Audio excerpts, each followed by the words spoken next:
etcétera.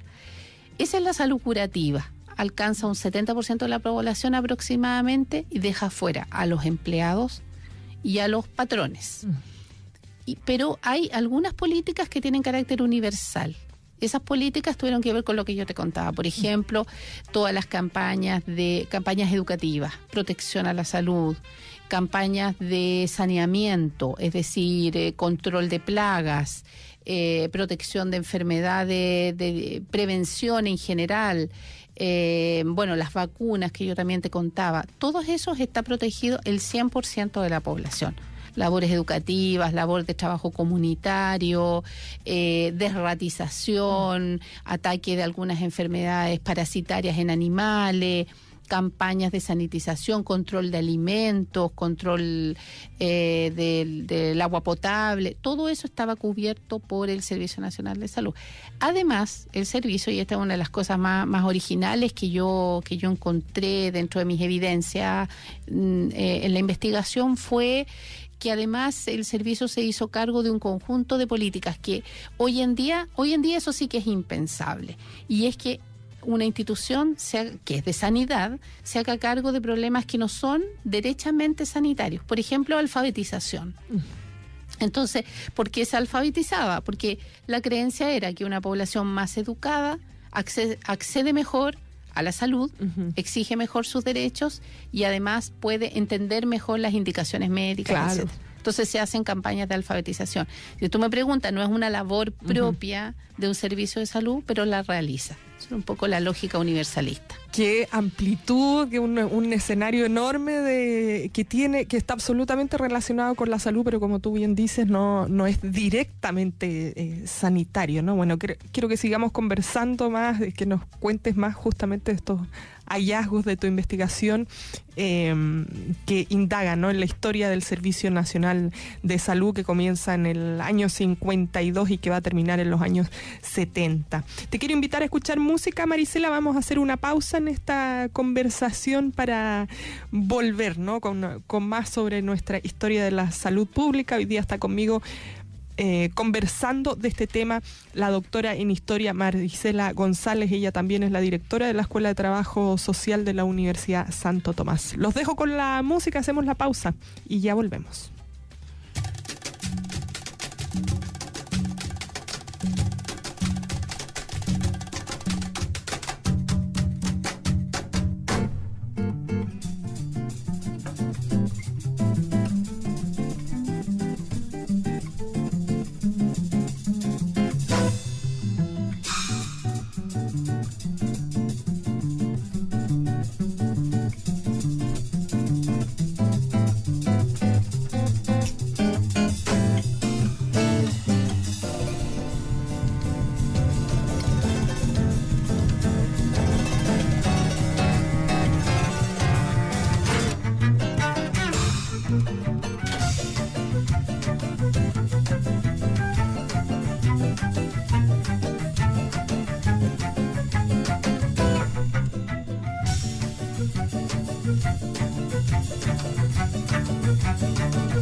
Ya nos conoces, en nuestra sexta temporada seguimos juntos con los temas ciudadanos a los que te puedes sumar en nuestras redes sociales.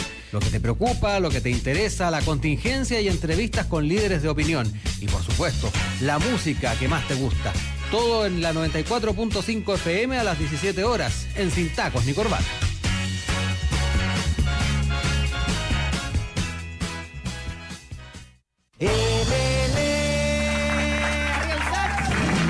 Desde el folclore hasta el rock. Desde el hip hop hasta el pop. Desde la cumbia hasta el jazz. ¡Que viva la escena! Somos Escena Viva, la mejor música en vivo en Radio Universidad de Santiago. Muchas gracias. Radio USACH, ¡arriba! De lunes a viernes a las 19 horas con la 94.5 FM y en radiousach.cl. Hasta que amanezca y que siga la fiesta. Abre tus sentidos a un espacio de encuentro con creadores y gestores del mundo cultural.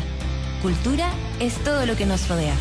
Cultura Viva, de lunes a viernes de 15 a 17 horas por la 94.5 FM y radiousach.cl. Con la conducción de Daniela Figueroa Videla. Radio Universidad de Santiago. Todas las voces, todos los espacios. Tu radio universitaria. Cercana, con temas de interés cultural y ciudadano. 94.5 FM, 124 AM y www.radiousach.cl.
Estamos de regreso conversando sobre la historia del Servicio Nacional de Salud, bueno, y no solo de esa institución, sino viendo cómo era la salud a mediados del siglo XX en Chile, cuáles eran las demandas de la población chilena, las principales enfermedades y también qué estaba haciendo el Estado a través de este servicio justamente para cambiar, ¿no es cierto?, para evitar estos datos que nos entregaba recién nuestra entrevista, ese 30%, por ejemplo, de mortalidad infantil, y cuando los problemas de salud eran bien distintos a los de hoy día, ¿no?, con tuberculosis, el alcoholismo, bueno, no sé si ha variado, sífilis, enfermedades respiratorias. En fin, nuestra invitada de hoy, Marisela González, es doctora en Historia por la Universidad Católica y es la directora de la Escuela de Trabajo Social de la Universidad Santo Tomás. Marisela, veníamos conversando todos estos temas en el bloque anterior y hoy día tenemos, o la población, la mayoría de las personas sabe dónde acudir cuando está enferma, siguiendo en el ámbito de la salud pública, ¿no? Están los consultorios. Yo no sé creación de cuándo son los consultorios, pero en el marco de los años en que funcionó el Servicio Nacional de Salud, no sé si había brigadas que iban, por ejemplo, a los campos, a ciertos barrios, o la gente tenía que ir a un lugar determinado, o se hacía esas gestiones directamente en el hospital. ¿Cómo echar a andar toda esta maquinaria para llevar salud a todas partes?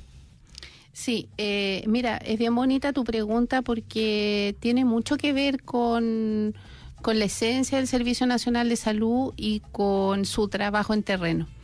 Había una red de consultorios. A ver, primero había una red de hospitales que tenían un origen, algunos de ellos en épocas remotas en la colonia, habían sufrido todos los avatares de los edificios coloniales, es decir, destruidos muchas veces por incendios, por guerras, por terremotos, y durante el siglo XIX se había ampliado el número de hospitales y las juntas de beneficencia se habían hecho cargo, que eran, recordando lo mismo que decía anteriormente, organismos más bien filantrópicos y caritativos. Esto con la legislación de la Caja del Seguro se crea una red de consultorio. Yo te nombraba el caso del consultorio número 1, que es como bien emblemático porque existe hasta el día de hoy, pero también aparece ahí una red de consultorios. En Santiago se contabilizan alrededor de 30 más o menos en los años 40, por decirte algo. ¿Qué hace el Servicio Nacional de Salud? Bueno, en primer lugar tiene una política de construcción hospitalaria. Entonces, construye hospitales, repara otros que por diversas razones habían sido destruidos. Terremotos es una causa habitual en Chile, incendios también, porque los hospitales parten siendo construcciones precarias como todo lo que había en Chile en la época. O sea, en algún momento se construyen en varios lugares como edificios de madera, pobres, o de adobe, etcétera, ¿no? Entonces, el Servicio Nacional de Salud tiene una política arquitectónica que la implementa y puebla de hospitales, que es la construcción más grande, ¿no?, en todo el país. Junto con los hospitales se crean lo que se denominan los consultorios externos, pero que son consultorios que están junto con los hospitales y que reciben y son la puerta de entrada en la mayor parte de los casos para esos hospitales. Por lo tanto, hay una entrada de los usuarios. Además están los consultorios periféricos. Entonces existe, por ejemplo, el Hospital Barros Luco con su consultorio externo, pero además existe el consultorio Santa Anselma, el consultorio Lovaidor Norte, te estoy poniendo el ejemplo de la zona surponiente de Santiago. Y además existe una red de estaciones rurales en todo el país. El Servicio Nacional de Salud en los primeros años hace unas campañas maravillosas a lo largo del país que involucraban salir en unas camionetas por distintos lugares con megáfonos a entregar información y a, tal como aparece ahí en las fuentes históricas, efectivamente a difundir cuál era la política sanitaria, cuáles eran los derechos de salud de las personas y cómo se podía acceder a esos beneficios. El Servicio Nacional de Salud se hace muy popular en muy poco tiempo y por lo tanto durante los años 60, que ya es su primera década, o sea, es su segunda década más bien de vida, ya es un servicio que es demandado al revés, digamos, es el problema opuesto a lo que tú me planteabas. Así como la gente sabe dónde atenderse, aquí es al revés. El servicio es sobredemandado porque además empieza a brindar prestaciones de salud de buena calidad, bien atendido, y por lo tanto la gente empieza a demandar frecuentemente y ocurre algo que es muy habitual en Chile hasta el día de hoy. Yo te lo voy a contar y tú vas a reconocer ese tema, que es que gente que no es usuaria hace y utiliza una serie de mentirillas y triquiñuelas para ser atendido igual en el Servicio Nacional de Salud. Ahora, eso es natural porque los empleados no tenían medicina curativa y por lo tanto tenían que atenderse de forma privada. El servicio también presta atención privada y cobra, pero lo que hace la mayor parte de ellos es tratar de alguna manera de hacerse pasar por obrero para que ser atendido por el SNS y no pagar. No puedo dejar de mencionar, porque yo te decía que es una parte muy bonita de la investigación que yo realicé, el rol que cumplieron los profesionales sanitarios. Que es como el tema que a mí más me apasionó dentro de la investigación que yo hice, porque por un lado está la construcción hospitalaria, está el consultorio, está la legislación, pero en realidad quienes expandieron el SNS fueron profesionales de distinto tipo: enfermeras, matronas, asistentes sociales y médicos generales de zona, por ejemplo, ¿no? Que se trasladaban luego de recibirse en la carrera de medicina, se trasladaban a lugares, eran asignados a lugares muy remotos. Hay una cantidad de anécdotas ahí, porque llegaban a vivir a la casa del cura, terminaban viviendo en una choza, se les incendiaba la choza, seguían viviendo en una estación rural, etcétera. La construían con recursos comunitarios, en el sur de Chile con mano de obra mapuche, por ejemplo, y terminaban siendo, en los 4 o 5 años que estaban en estos lugares remotos, terminaban siendo los presidentes del cuartel de bomberos y presidentes del Rotary Club. O sea, terminaban siendo verdaderos personajes, caudillos, en el buen sentido de la palabra, caudillos sanitarios que llevaban salud a la población. Y hay un trabajo muy bonito porque trabajan con las comunidades para educarla, para hacer campañas de vacunación, campañas de prevención del alcoholismo, campañas, por ejemplo, para prevenir bronconemonias en los niños, cambio en condiciones sanitarias, etcétera. Y junto con esos médicos, ¿no es cierto?, este ejército de mujeres, asistentes sociales, enfermeras, matronas, que también ejercían labores importantes. Wow. Yo por ahí sacaba el dato de que no sé si está bien, 120.000 funcionarios, ¿no? Personas que estaban trabajando para poner en marcha esta salud que, como tú bien nos explicabas, intentaba llegar a todas partes. Sí, claro, y crece exponencialmente. El Servicio Nacional de Salud fue además una institución muy importante en el contexto del aparato estatal chileno y latinoamericano. Como te decía yo en un comienzo, llegó a tener cerca del 20% de los funcionarios públicos eran del SNS. Wow.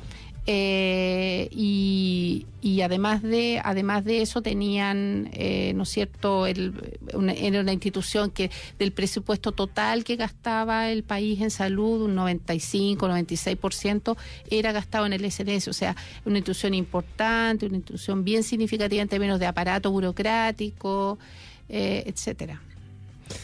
Bueno, justamente eso es lo bueno de las investigaciones históricas, que uno puede comparar y ver para atrás y, bueno, preguntarse a dónde hemos llegado y cómo y por qué. Sobre eso te quería preguntar, Marisela, ¿qué va pasando? Porque esto inicia en los años 50. ¿Cómo llega a su fin el Servicio Nacional de Salud? ¿Es porque cambia la sociedad? ¿Es por el cambio político? ¿Qué pasa ahí?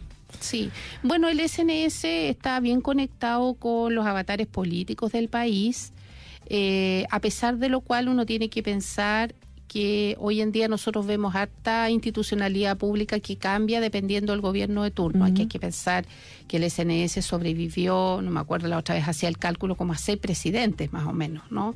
Contando Ibáñez, Alessandri, Frei, Allende, después Pinochet. O sea, es un número importante. O sea, fue una política de Estado mayor que una política de gobierno determinado. Y va viviendo un desarrollo. Antes de hablar de la decadencia, yo te hablaría de otro tema previo, que es el gran desarrollo del SNS a partir más o menos del año 1964, 62, por ahí, que es cuando se consolida porque la época de la instalación de la cual nos hablamos es todo un tema, es decir, instalar este gran elefante blanco, como se le denomina, esta institución burocrática llena de procedimientos, llena de funcionarios que venían de otras partes, que hay que uniformar las plantas, es decir, hacer andar desde el Estado, un Estado además que hasta el momento no tiene los instrumentos, montar esta gran política sanitaria, pero ya hacia los años 60 está consolidado y empieza el éxito. Es decir, la época en la que se disminuyen las tasas de mortalidad materna, las tasas de mortalidad infantil caen a los niveles históricos que tenemos hoy en día, la población está vacunada, persisten algunos problemas, por ejemplo, diarreas, pero que también se van sanando con los años y algunas se generan algunas políticas emblemáticas, la política del litro de leche Salvador Allende o la política de planificación familiar de Eduardo Frei, es decir, que están conectadas con determinadas figuras presidenciales, pero que, te insisto, son políticas de Estado que intentan avanzar en algunos problemas sanitarios importantes. Ahora, evidentemente todo eso se derrumba con el cambio en el modelo de salud y con el cambio en el modelo general de Estado, que se produce obviamente no cuando asume la Junta Militar en el año 1973, sino cuando efectivamente cambia el modelo de Estado en el año 79-1980. Cuando se produce el cambio general en el modelo de políticas sociales, que no solamente cambia la política de salud, sino que cambia la política laboral, cambia el sistema de previsión, hoy día, ¿no es cierto?, la llamada AFP que aparecen en esa época, y por lo tanto, así como hasta ese instante el Estado había jugado un rol importante en la protección de la salud, lo que hay es una transformación y un repliegue del Estado y por lo tanto lo que tenemos hoy día, ¿no?, que son las personas las que de acuerdo a su capacidad económica pagan la salud que quieren o que pueden. Entonces el Estado se queda más bien cumpliendo un rol subsidiario, atendiendo a aquella población que no puede pagar la salud por sí mismo.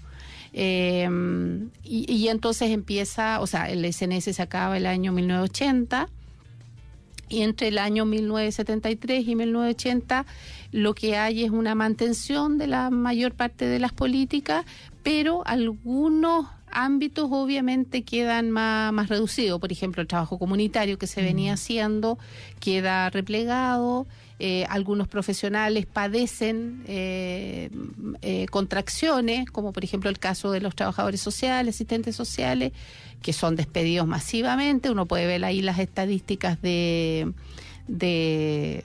contratación de profesionales. Se reducen en general en esos años no solamente el número de profesionales trabajando, sino también el número de ciertos tipos de atenciones que se daban anteriormente también cambian, pero el cambio más radical, te insisto, ocurre cuando la política de salud termina y cambia todo, cambia la Constitución, cambia los grandes cambios de la dictadura militar. Bueno, como decía hace un rato, da para reflexionar mucho, ¿no? Y tiene que ver con los tiempos también. Hoy día han cambiado estas enfermedades, hoy día son crónicas, como tú nos decías, ya no está en esta área como de la urgencia, ¿no?, de vida o muerte, sino son enfermedades que hay que ir tratando en el tiempo. Marisela, te quiero agradecer mucho por esta conversación, por haber venido a compartir con nosotros esta investigación que fue parte de tu doctorado, ¿no? Sí. Así que muchas gracias por compartir con nosotros. Nos vamos a despedir aquí. Un gusto haberte tenido en el programa. Muchas gracias a ti, Rocío, y a Lusach. Nos despedimos entonces de Marisela González, directora de la Escuela de Trabajo Social de la Universidad Santo Tomás y doctora en Historia por la Universidad Católica. Estuvimos conversando sobre nuestra historia de la salud y en particular sobre las funciones, los servicios que impartía el Servicio Nacional de Salud. Nos despedimos con música y nos volvemos a encontrar mañana viernes desde las 11.